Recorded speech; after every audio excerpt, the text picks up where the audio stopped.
Assalamualaikum warahmatullahi wabarakatuh. Saya Nur Fitri Hartin sebagai Ketua dari Kelompok Sejarah. Dan ini adalah daftar-daftar anggota kelompok saya. Kota Salatiga adalah sebuah kota kecil yang terletak di Provinsi Jawa Tengah, Indonesia. Kota ini memiliki luas wilayah sekitar 56,780 km². Kota Salatiga yang memiliki sejarah panjang sejak masa Hindu-Buddha. Pada masa penjajahan Belanda, Salatiga terkenal dengan keunggulan geografisnya, iklimnya yang sejuk, dan letaknya strategis. Kota ini resmi berdiri pada tanggal 24 Juli 750 Masehi dan dianggap sebagai kota tertua kedua di Indonesia setelah Palembang. Nama Salatiga diyakini berasal dari cerita legenda yang melibatkan Sunan Kalijaga dan Sunan Ki Pandanaran pada masa Hindu-Buddha. Ada beberapa sumber yang dijadikan dasar untuk mengungkapkan asal-usul Salatiga, yaitu yang berasal dari cerita rakyat, prasasti, maupun penelitian dan kajian yang cukup detail. Dari beberapa sumber tersebut, prasasti Pelumpunganlah yang dijadikan dasar asal-usul kota Salatiga. Berdasarkan prasasti, hari jadi kota Salatiga dilakukan yakni tanggal 24 Juli tahun 750 Masehi, ditetapkan dengan Peraturan Daerah Tingkat 2 Nomor 15 Tahun 1995 tentang hari jadi kota Salatiga. 1. Prasasti Pelumpungan. Cikal bakal lahirnya Salatiga tertulis dalam batu besar berjenis andesit berukuran panjang 170 cm, lebar 160 cm, dengan garis lingkar 5 meter yang selanjutnya disebut Prasasti Pelumpungan.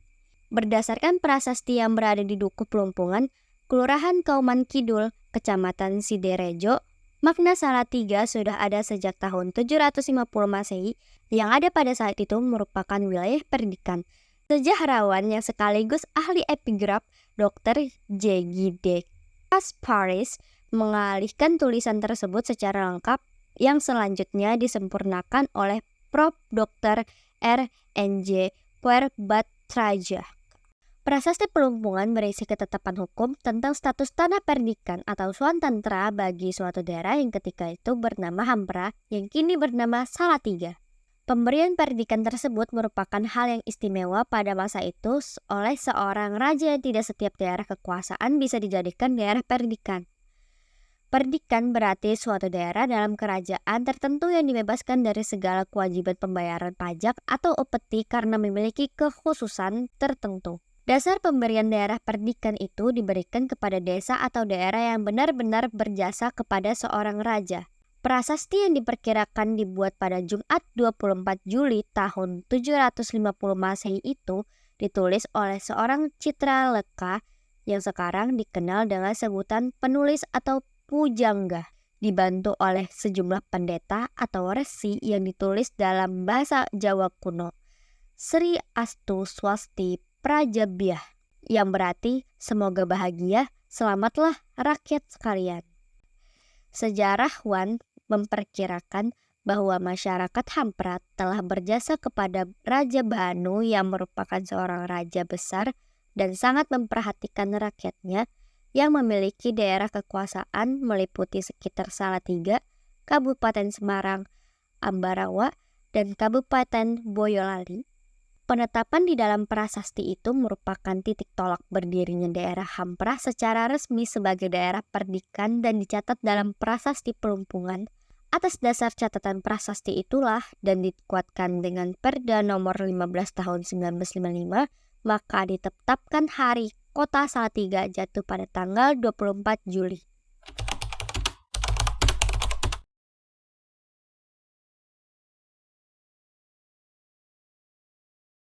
Assalamualaikum warahmatullahi wabarakatuh. Perkenalkan, nama saya Giva Rezina. Saya ingin menjelaskan mengenai kesehatan di Kota Salatiga.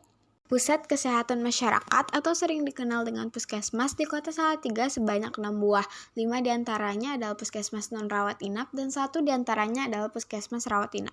Puskesmas di Kota Salatiga sudah terakreditasi. Puskesmas juga memiliki jaringan layanan yang terdiri dari puskesmas pembantu dan puskesmas keliling.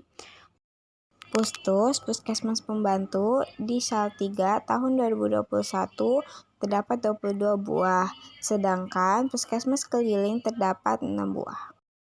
Rumah sakit di Kota Salatiga sebanyak 6 buah. Berdasarkan jenisnya, rumah sakit terdiri dari rumah sakit khusus dan rumah sakit umum. Rumah sakit khusus terdapat 2 buah dan rumah sakit umum terdapat 4 buah. Sarana kefarmasian dan alat kesehatan. 1. Sarana produksi dan distribusi kefarmasian dan alat kesehatan di Salatiga tahun 2021 terdiri dari tabel berikut. 2. Ketersediaan obat. Terdapat 20 item obat yang digunakan sebagai indikator dan vaksin di puskesmas dengan rincian obat terdiri dari 17 item dan 3 item vaksin esensial. Obat-obatan yang masuk dalam item tersebut merupakan pendukung program kesehatan keluarga, penanggulangan penyakit, dan pelayanan kesehatan dasar. Upaya kesehatan bersumber daya masyarakat UKBM Posyandu terdapat 60 di Kota Salatiga. Menurut Sumber Daya Kesehatan Kota Salatiga, 60 posyandu tersebut diantara lain adalah 43 posyandu balita dan 17 posyandu lansia. Assalamualaikum warahmatullahi wabarakatuh. Saya Siti Zubaida ingin menjelaskan mengenai bencana alam yang terjadi di Kota Salatiga, banjir dan longsor. Pada tanggal 28 Januari 2022, hujan yang terjadi di Salatiga menyebabkan banjir, tanah longsor, dan pohon tumbang. Bencana ini melanda beberapa wilayah Salatiga seperti Kelurahan Blotongan dan Kecamatan Sidorejo. Terjadi sekitar pukul 14.00 WIB, menyebabkan banyak genangan air dan mengganggu aktivitas. Selain banjir, juga terjadi tanah longsor dan pohon tumbang sebagai dampak hujan tersebut. Beruntungnya, tidak ada korban jiwa dalam peristiwa tersebut. Assalamualaikum warahmatullahi wabarakatuh. Perkenalkan, nama saya Saskia Zara Putri. Di sini saya akan menjelaskan tentang bencana alam yang terjadi di Kota Salatiga.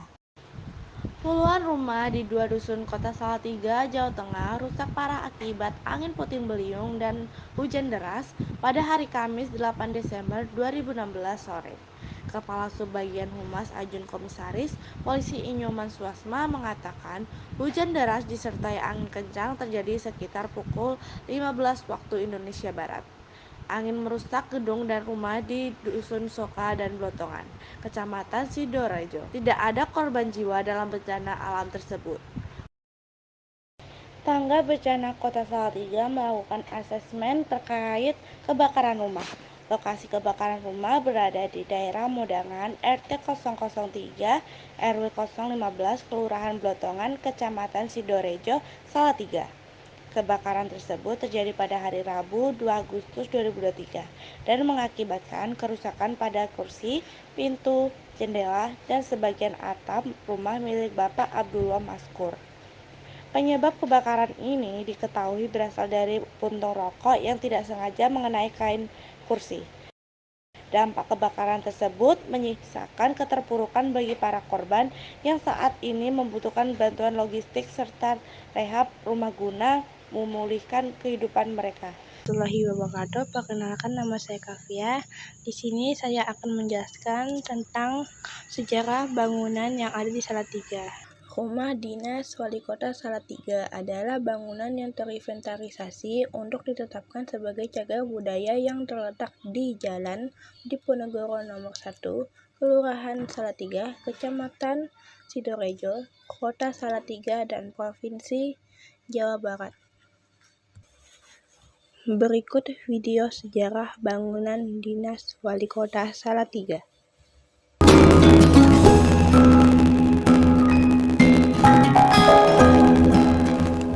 Tidak bisa disangka lagi bahwa Salatiga memiliki banyak bangunan bersejarah.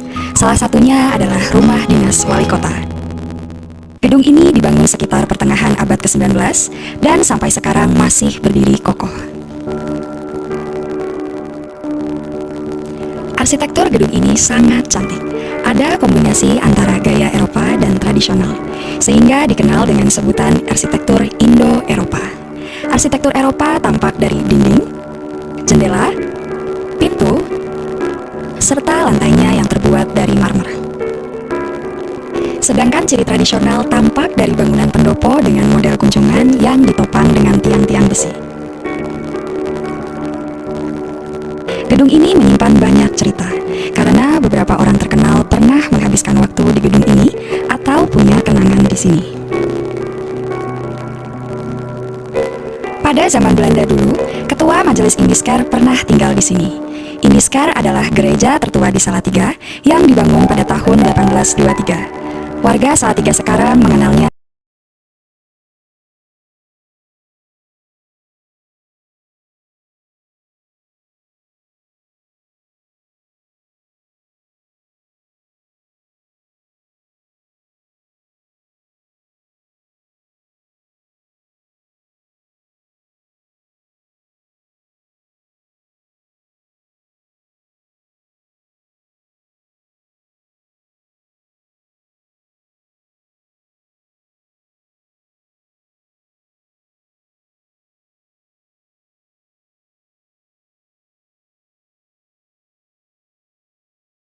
Prasasti Plumpungan atau Prasasti Hampran adalah objek keperbakalaan berupa batu bertulis yang berada di Dukuh Plumpungan, Kelurahan Kauman Kidul, Kecamatan Sidoarjo, Kota Salatiga, Provinsi Jawa Barat.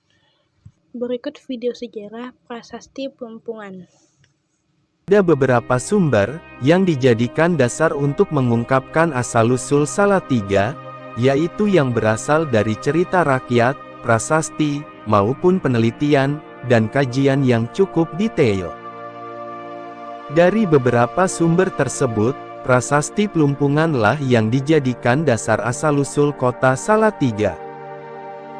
Berdasarkan prasasti ini, hari jadi kota Salatiga dibakukan, yakni tanggal 24 Juli tahun 750 Masehi, ditetapkan dengan Peraturan Daerah Tingkat 2, Nomor 15, Tahun 1995, tentang Hari Jadi Kota Salatiga. Cikal bakal lahirnya Salatiga, tertulis dalam batu besar berjenis andesit, berukuran panjang 170 cm, lebar 160 cm, dengan garis lingkar 5 meter yang selanjutnya disebut Prasasti Plumpungan.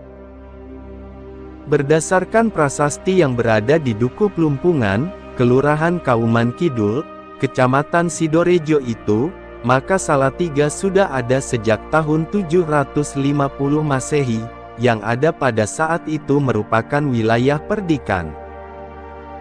Sejarawan yang sekaligus ahli epigraf, Dr. J.G. de Kasparis, mengalihkan tulisan tersebut secara lengkap yang selanjutnya disempurnakan oleh Profesor Dr. R. Eng Purbacaraka. Prasasti Plumpungan berisi ketetapan hukum tentang status tanah perdikan, atau swatantra, bagi suatu daerah yang ketika itu bernama Hampra, yang kini bernama Salatiga. Pemberian perdikan tersebut, merupakan hal yang istimewa pada masa itu, oleh seorang raja dan tidak setiap daerah kekuasaan bisa dijadikan daerah perdikan.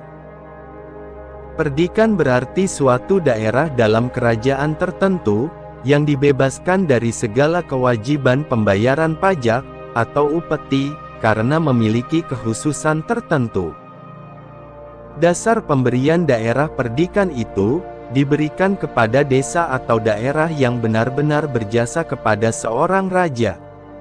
Prasasti yang diperkirakan dibuat pada Jumat, tanggal 24 Juli tahun 750 Masehi itu, ditulis oleh seorang citraleka, yang sekarang dikenal dengan sebutan penulis, atau pujangga, dibantu oleh sejumlah pendeta, atau resi dan ditulis dalam bahasa Jawa kuno, yang berbunyi, Srir Astu Swasti Prajapyah, yang berarti, semoga bahagia, selamatlah rakyat sekalian. Sejarawan memperkirakan, bahwa masyarakat Hampra telah berjasa kepada Raja Banu, yang merupakan seorang raja besar dan sangat memperhatikan rakyatnya, yang memiliki daerah kekuasaan meliputi sekitar Salatiga, Kabupaten Semarang, Ambarawa, dan Kabupaten Boyolali. Penetapan di dalam prasasti itu merupakan titik tolak berdirinya daerah Hampra secara resmi sebagai daerah perdikan dan dicatat dalam prasasti Plumpungan. Atas dasar catatan prasasti itulah dan dikuatkan dengan Perda Nomor 15 Tahun 1995, maka ditetapkan hari jadi Kota Salatiga jatuh pada tanggal 24 Juli.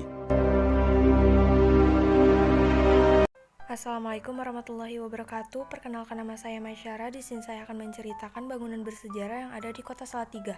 Yang pertama yaitu Gedung Pakuan. Gedung Pakuan adalah bangunan cagar budaya yang terletak di Kelurahan Kalicacing, Kecamatan Sidomukti, Kota Salatiga, Provinsi Jawa Tengah. Bangunan ini merupakan saksi sejarah perjanjian Salatiga antara Raden Masahid atau biasa disebut Pangeran Sambernyowo, Pakubuwono II dan pemerintah kolonial Belanda pada 17 Maret 1757. Perjanjian ini merupakan penyelesaian serentetan pecahnya konflik perebutan kekuasaan yang mengakhiri Kesultanan Mataram, Hamengkubuwono I, dan Pakubuwono III melepaskan beberapa wilayahnya untuk Raden Masahid, Pangeran Sambernyowo. Ngawen di wilayah Yogyakarta dan sebagian Surakarta menjadi kekuasaan Pangeran Sambernyowo. Perjanjian ini dinamai Perjanjian Salatiga ketika terjadi perselisihan antara RM Said dengan Sunan Pakubuwana yang berlangsung dari tahun 1746 sampai 1757. Pihak Belanda berusaha meredam pertempuran tersebut. Belanda mengajak RM Said dan Sunan Pakubuwono III berunding pada tahun 1755 dan 1757. Perundingan tahun 1755 menghasilkan Perjanjian Giyanti, sedangkan perundingan tahun 1757 menghasilkan perjanjian yang disebut Perjanjian Salatiga. Yang kedua yaitu Kantor Wali Kota Salatiga. Kantor Wali Kota Salatiga atau biasa disebut Gedung Papak. Gedung Papak terletak di Jalan Sukawati 51 Salatiga, dalam kawasan Kepatihan yang merupakan bangunan klasik bergaya neoklasik.